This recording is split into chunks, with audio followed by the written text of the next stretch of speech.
It was very difficult, especially for those with young children, like we have 3 young children, to cancel Christmas. But it was surely evident that it could not be Christmas as usual. I myself sat through a Mass in which none of what we have all been watching was even mentioned, including the nativity scene in Bethlehem, the place where Jesus was born, but which had officially cancelled Christmas, because the baby Jesus would nowadays have been born amongst the rubble and would be likely to survive beyond its nappies. The trouble is that whilst the rest of the so-called Christian world was concentrating on the spirituality of Christmas, the geography of Christmas, the demography of Christmas had to be entirely ignored. For that would have required the courage to say exactly what is happening, to whom, from whom. And that would have required a level of courage from Christian leaders, which is, I'm afraid, quite beyond them. For now, maybe forever, certainly for a long time.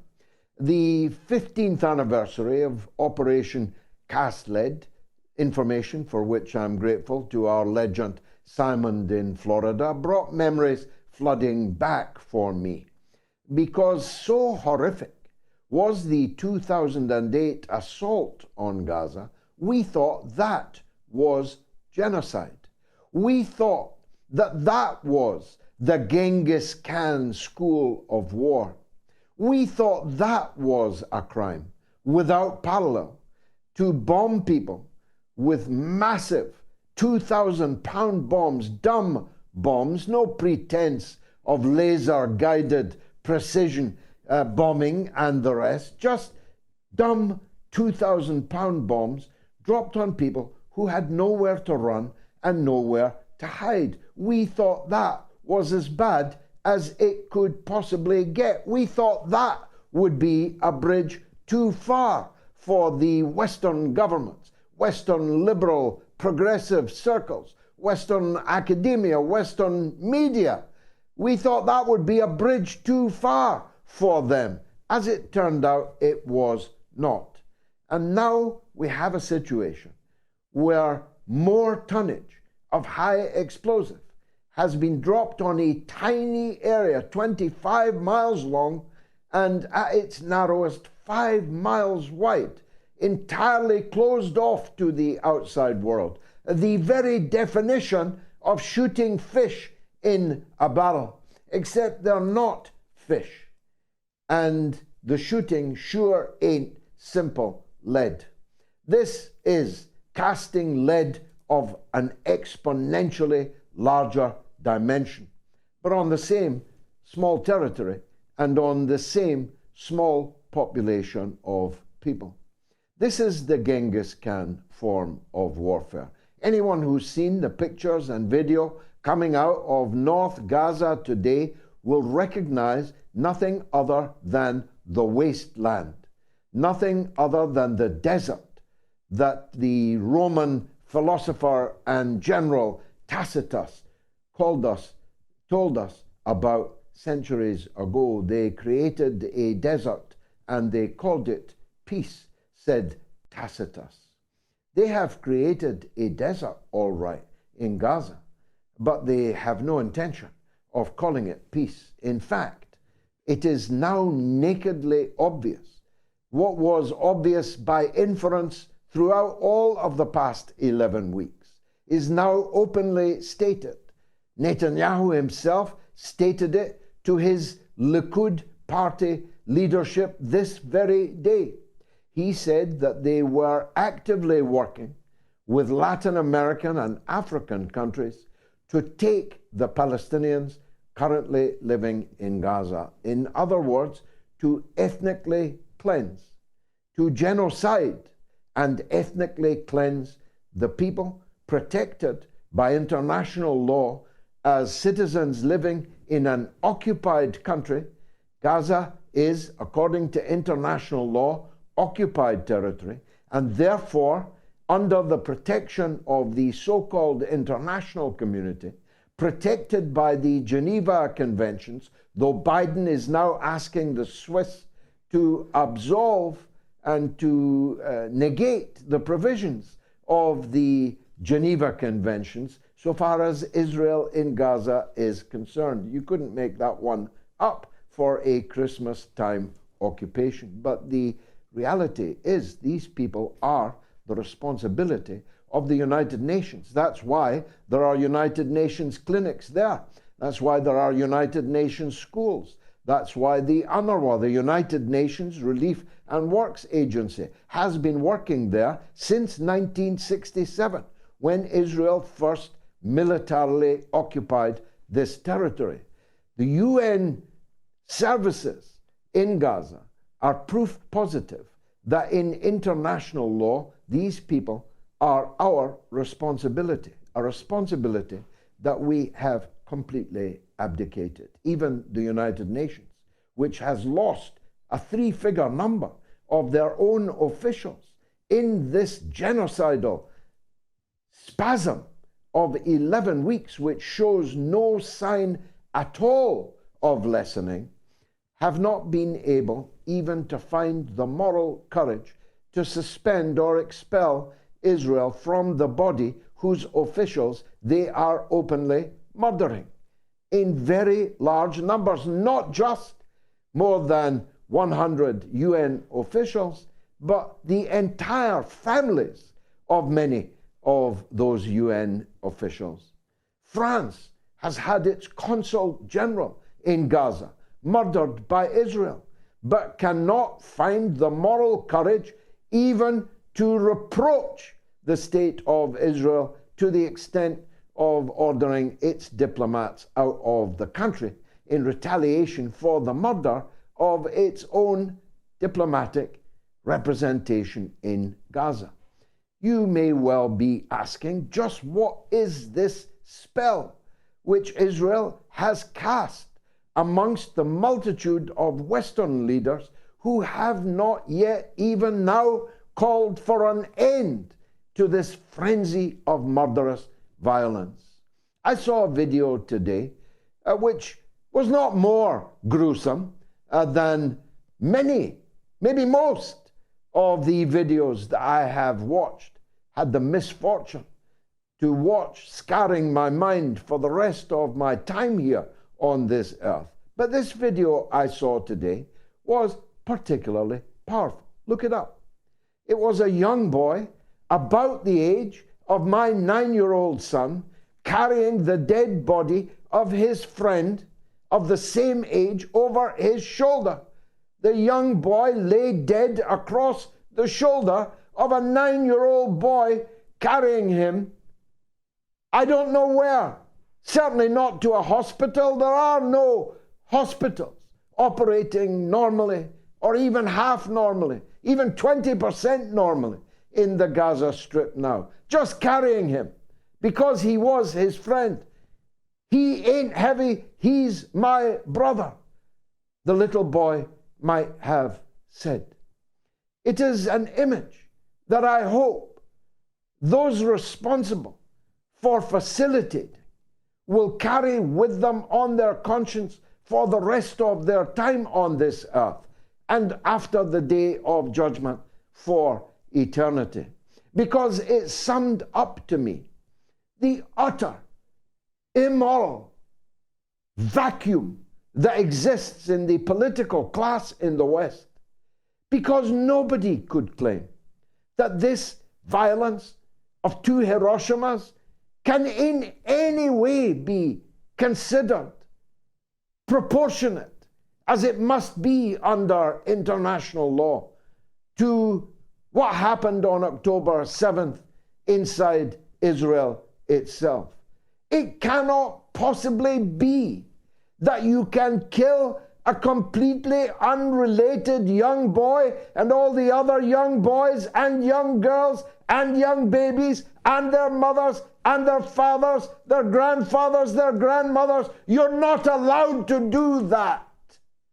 That collective punishment is illegal. Every single last bit of it. If the British had levelled West Belfast in response to an IRA atrocity in London, what would the American government, above all, have had to say about that? No American president could possibly have tolerated that. That's collective punishment, they'd say. You're killing people who had nothing to do with the IRA action in London. You're killing women and children, and in massive numbers, completely out of all proportion to the numbers killed in the IRA action in my analogy that I'm drawing here. That's what the American government would have said. It's what every European government would have said. It's what the Irish government would have said. But in fact, the British government, bad though its conduct has always been in Ireland, never even contemplated for a moment committing such a heinous act. Genghis Khan, maybe we can bring this a bit nearer up to date. When Nazi officials in occupied Europe were murdered, killed by the resistance movements in those countries, the Nazi occupation rounded people up and murdered them in grossly disproportionate numbers, and many of them hanged for doing so after the trials in Nuremberg.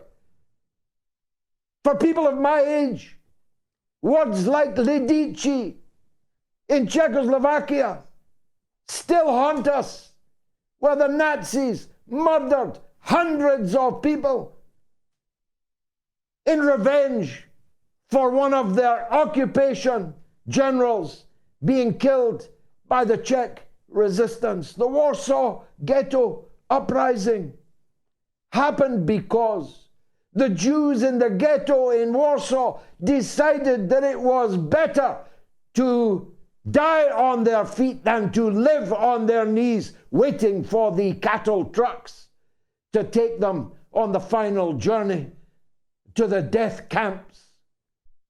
And they are remembered as heroes. And yet we are asked to believe not only that the inhabitants of the concentration camp of Gaza should agree to be silent about the misery of their lives in that refugee camp, should not only eschew their international legal right to rise up against it, but that when they do rise up against it, we should arm, fund, facilitate, propagandize for, diplomatically and politically maneuver in support of a collective punishment of such disproportion that no one can quite believe it's still happening.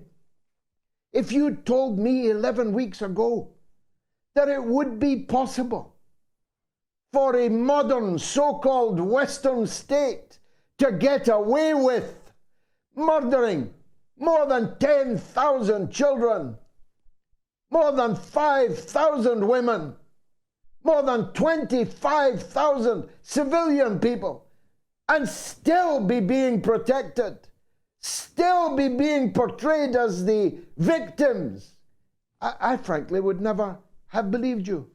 And I've been in politics for more than 50 years. I've been in the politics of this subject for more than 50 years.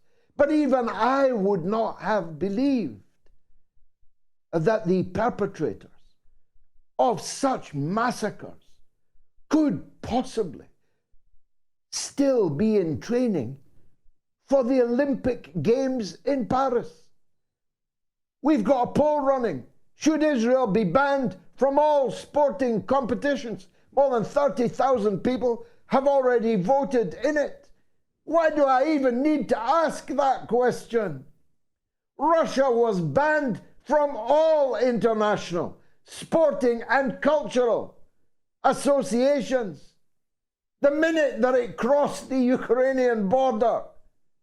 and remains banned, even though vast numbers of the people in eastern Ukraine have voted to join Russia, their mother country, the origin of their mother tongue. They feel liberated by the Russians, but the liberators of eastern Ukraine are banned, and maybe forever, from all international sporting occasions. It's going to be a big problem for you, President Macron, having Israel at your Olympic Games in Paris this coming year, because millions of people from all over the world will descend on your country. Most of them gallant French men and women who will reject your support for the kind of Nazism which occupied your own country, in which the bravest and the best of your own countrymen and women rose up, just like the Palestinian resistance, against the illegal, brute military occupation of their country. Not content with the massacres in Gaza, Israel is currently bombing 3 countries at the same time and still calling itself the victim. It murdered an Australian and his wife and his brother in South Lebanon today in an airstrike. I wonder if the Australian government has even noticed, never mind done anything about it. And of course, in Damascus this week, an act of murder, most foul and pregnant with perhaps the most significant of consequences, took place. An Iranian general, yes, another Iranian general, a comrade of General Soleimani, murdered by Donald Trump, was murdered by Israel in the Syrian capital of Damascus. It wasn't just an act of murder, it was an act of extreme recklessness. Because if I'm any judge, Iran possesses not just the capability, but now the motive. In fact, the motive squared after the death of Soleimani. They have the motive squared to take their revenge on Israel for this act, which may well beget still further Israeli crimes against Iran, maybe even in Iran. And that will bring about the flattening of Tel Aviv and perhaps the beginning of World War III. It's that important. Fasten your seatbelts. It's going to be a bumpy night because this is the mother of all talk shows.